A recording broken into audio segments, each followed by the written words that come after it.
महाराष्ट्र सरकारनं अर्थसंकल्पामध्ये जाहीर केलेलं होतं की शेतकऱ्यांना 2 लाखापर्यंत कर्जमाफी दिली जाईल. या संदर्भातला एक व्हिडिओ आम्ही केलेला होता. या व्हिडिओवरती अनेक लोकांचे अनेक प्रश्न आले. प्रत्येकाच्या मनात काही प्रश्न आहेत, ज्या प्रश्नांची उत्तरं आमच्या त्या व्हिडिओमध्ये दिली गेलेली नव्हती. त्यामुळे आम्ही या व्हिडिओमध्ये असा प्रयत्न करतोय की ज्या लोकांनी कमेंट्स केलेल्या होत्या त्या लोकांना उत्तर देता यावीत. आम्ही खरं तर या संदर्भात एक लाईव्ह करणार होतो, पण तो करू शकलो नाही. त्यामुळे सगळे प्रश्न मी काढून ठेवलेत आणि त्या प्रश्नांची मी उत्तरं देतोय.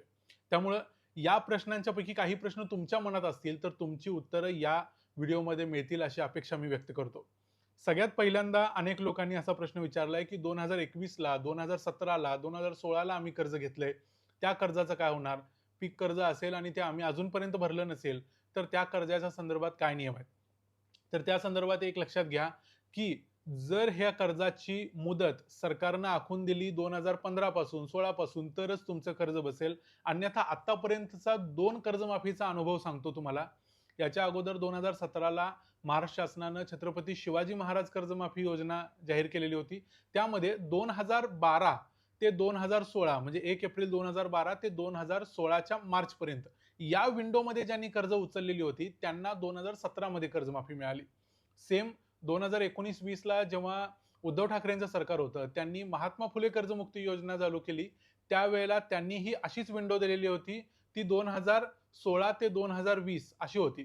त्यामुळं प्रत्येक वेळेला कर्जमाफी ज्या वेळेला दिली जाते, त्यावेळेला 4 वर्षांची मुदत दिली जाते आणि तसं जर बघितलं, तर तुमचं कर्ज आताचा जो काही डेटा, पास्ट डेटा आहे त्याच्यावरून सांगतो.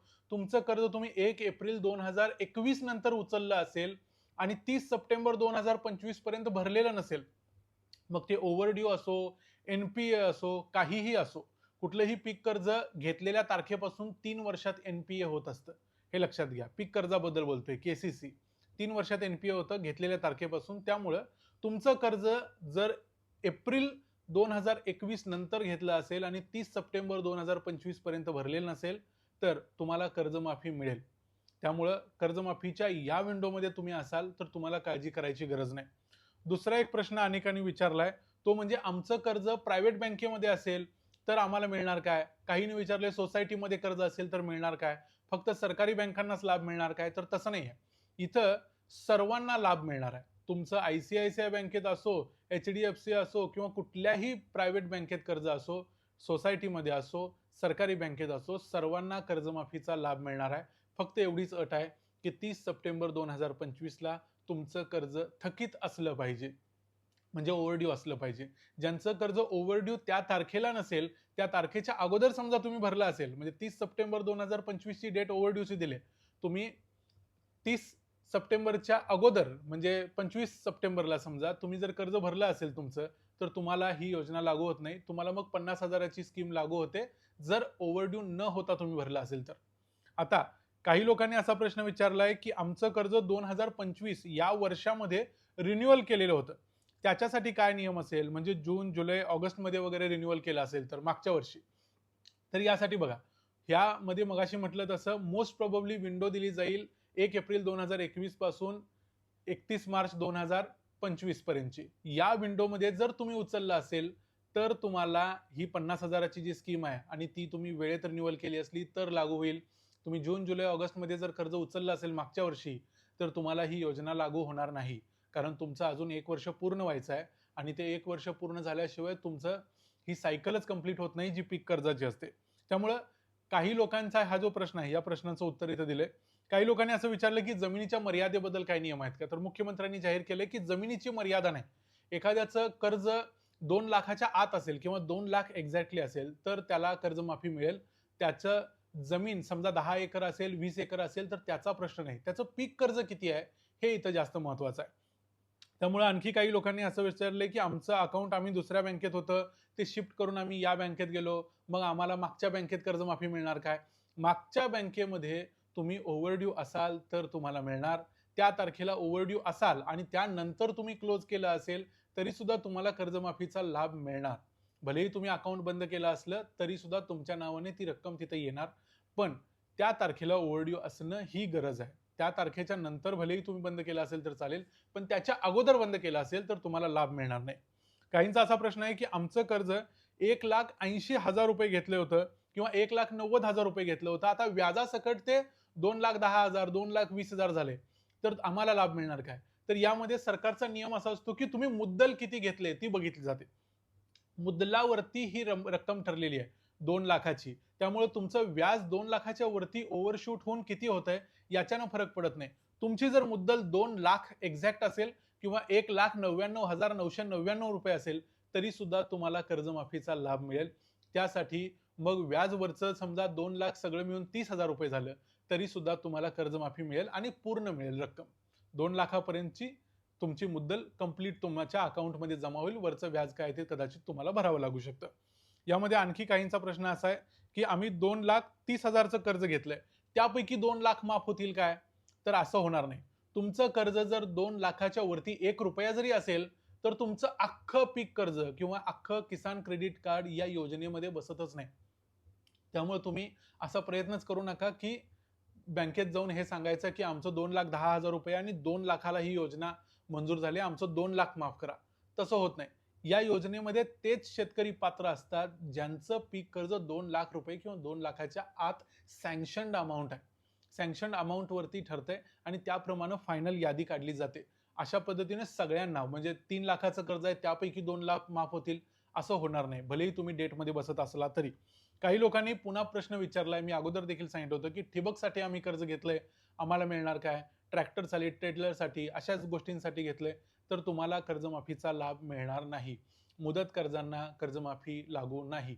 कर्जमाफी फक्त किसान क्रेडिट कार्डला लागू आहे. काही ठिकाणी किसान क्रेडिट कार्ड म्हणतात, काही ठिकाणी कॅश क्रेडिट म्हणतात, काही ठिकाणी इतर काही शब्द असेल सोसायटीमध्ये वगैरे. काही ठिकाणी लोकं म्हणतात, की सोसायटी काढल्या, तर सोसायटीला हा लाभ मिळेल. प्रत्येक ठिकाणी शब्द वेगळा असला तरी पीक कर्ज ही जी योजना आहे त्यालाच फक्त लाभ मिळेल. पीक कर्ज सोडून तुम्ही कुठलेही मुदत कर्ज काढला असेल तर त्याला ही योजना लागू नाही. पुन्हा एकदा सांगतोय. स्कीम कुणाला लागू असणार नाही असा प्रश्न अनेकांचा आहे. तर यामध्ये लक्षात घ्या 5 डेटावरती सांगतोय. यावेळेला सरकारनं अजून याच्याबद्दलचे कोणते नियम अजून वगैरे जी-आर मध्ये डिटेल्स दिलेले नाहीत. पण 5 डेटाप्रमाणे सरकारी कर्मचारी जे असतील म्हणजे महाराष्ट्र शासनाचे, केंद्र शासनाचे त्यांना योजना लागू असणार नाही. अर्थात त्यांच्या नावावर जमीन असेल तर. इन्कम टॅक्स रिटर्न भरणारे जे लोक असतील, जे टॅक्स भरतात, जे टॅक्स ब्रॅकेटमध्ये बसतात, त्यांना ही योजना लागू असणार नाही. याशिवाय अगोदर जे पेन्शनर्स होते, त्यांना 25,000 रुपयेपर्यंत जी पेन्शन काढणारे लोक होते, त्यांच्यासाठी ही योजना लागू नव्हती. आता ही 25,000ची मर्यादा कदाचित 30,000 होऊ शकते.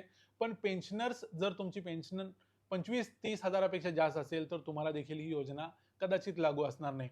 आकडेवारी पुढं मागं होऊ शकते कदाचित, कारण वर्ष बदललेलं आहे, काळ पुढे गेलेला आहे. 25,000 मध्ये आता तेवढे काही जास्त खरेदी करता येत नाही. त्यामुळे या गोष्टी बदलू शकतात. याशिवाय आणखी कुणाला मिळणार नाही, जे आमदार असतील, खासदार असतील, मंत्री असतील, जे पदाधिकारी असतील, सरकारी सेवेत असतील, अशा लोकांना देखील या कर्जमाफीचा लाभ मिळणार नाही. कर्जमाफी घेण्यासाठी मग नियम काय असणार आहे? त्यासाठी आधार लिंकिंग कंपल्सरी आहे का? तर यासाठी आधार लिंकिंग कंपल्सरी आहे. प्रत्येकाचे फार्मर आयडी बनवणार आहे सरकार आणि ते फार्मर आयडी प्रमाणे मग ही सगळी योजना त्याला लागू केली जाणार आहे. आधार लिंकिंग कंपल्सरी करणार आहे. याच्यामध्ये सरकार काय करणार आहे? तर जे शेतकरी असणार आहेत, या शेतकऱ्यांची यादी या वर्षाच्या 30 जून पर्यंत जाहीर करणार आहे.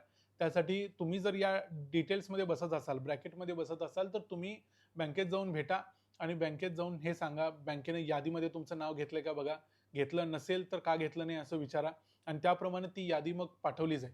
सरकार याच्याबद्दलची एक विशेषाधिकार समिती निर्माण करणार आहे. ती समिती याबद्दलचे सगळे निर्णय घेणार आहे आणि त्याप्रमाणे ठरेल. मग आता अजून एक प्रश्न लोकांचा राहतोय, की आम्हाला 50,000ची योजना लागू होईल काय?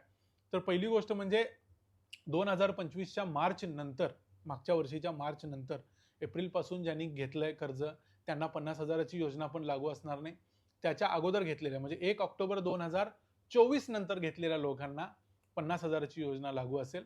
त्याच्या अगोदरच्या लोकांना जर सरकारनं तसं आकडेवारी दिली, डेट्स दिल्या, तर त्याच्या अगोदरच्या लोकांना देखील ही 50,000ची जी प्रोत्साहनपर अनुदान आहे ते लागू होईल. पण अन्यथा सर्वांना सरसकट हे लागू होणार नाही, तुम्ही वेळेत भरला असेल तरी. त्यामुळं अशा प्रकारची जी कर्जमाफी असते त्यामध्ये जेव्हा एखादी डेट दिलेली असते, त्यावेळेला त्या डेटला फक्त ओव्हरड्यू असणाऱ्यांना हा लाभ मिळतो. त्यामुळे या ब्रॅकेटमध्ये खूप सारे शेतकरी बसतील अशी शक्यता कमी असते. त्यामुळे सरकार जरी म्हणत असेल, की सरसकट 2 लाख रुपयेपर्यंत सर्वांना कर्जमाफी मिळणार, पण प्रत्यक्षात अनुभव असा आहे, एखाद्या व्यक्तीचं कर्ज फक्त 50,000 रुपये आहे. पण हे 50,000 रुपये कर्ज त्याचं समजा 31 ऑगस्टला ओव्हरड्यू होतं आणि 1 सप्टेंबरला त्यानं जर भरलं असेल त्याच वर्षाच्या म्हणजे मागच्या वर्षाच्या, तर त्याला ही योजना लागू नसते. भलेही त्यानं 50,000 रुपये जरी असेल तरी. पण ज्याचं 2 लाख आहे आणि ते त्या डेटला ओव्हरड्यू असेल तर त्याला ते मिळतं. त्यामुळे फक्त एक स्पेसिफिक डेटला दिल्यामुळे खूप शेतकरी यामध्ये बसत नाहीत. तरीही सरकारचं म्हणणं आहे की 25-30 लाख लोक यामध्ये बसतील. 35,000 कोटी रुपयांचं सरकारनं बजेट आखलंय. किती लोकांना लाभ मिळतोय, नाही मिळतोय ते बघायला लागेल. पण तुम्ही जर 2021च्या एप्रिल नंतर 2025 पर्यंत जर कर्ज उचललं असेल, भरलं नसेल तर तुम्हाला लाभ मिळेल हे लक्षात घ्या.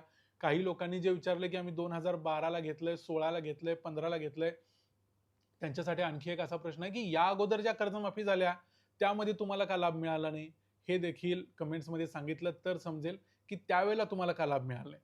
दुसरी गोष्ट, यामध्ये ज्यांचा अगोदर कर्ज घेतलेला आहे त्यांचं डेफिनेटली NPA अकाउंट असणार आहे. अशासाठी सरकार काय नियम लावणार ते बघितल्यानंतर मग हा निर्णय घेतला जाईल आणि सरकारच्या GR मध्ये जर डेट्स आल्या तर कळेल. पण या अगोदरचा पास डेटा बघितला तर सरकार जी तारीख देतं त्याच्या अगोदरची 4 वर्षाची विंडो देतं. त्या 4 वर्षामध्ये ज्यांनी कर्ज उचलले त्यांना कर्जमाफीचा लाभ मिळतो. कारण त्याच्या अगोदरची कर्जमाफी झालेली असते. त्यावेळेला लोकांना कर्जमाफी मिळालेली असते. प्रत्येक वेळेला सगळ्या जुन्या शेतकऱ्यांना कर्जमाफी देता येत नाही. म्हणून सरकार अशा प्रकारचा प्रयत्न करत असते. आता एवढं सगळं झाल्यानंतर काही लोकांचा प्रश्न हा आहे की आम्ही नेहमी दरवर्षी व्यवस्थित कर्ज घेतो, व्यवस्थित भरतो. आम्हाला तर ही शिक्षाच आहे. पण हा सरकारचा निर्णय आहे. यामध्ये कुणीच काही करू शकत नाही.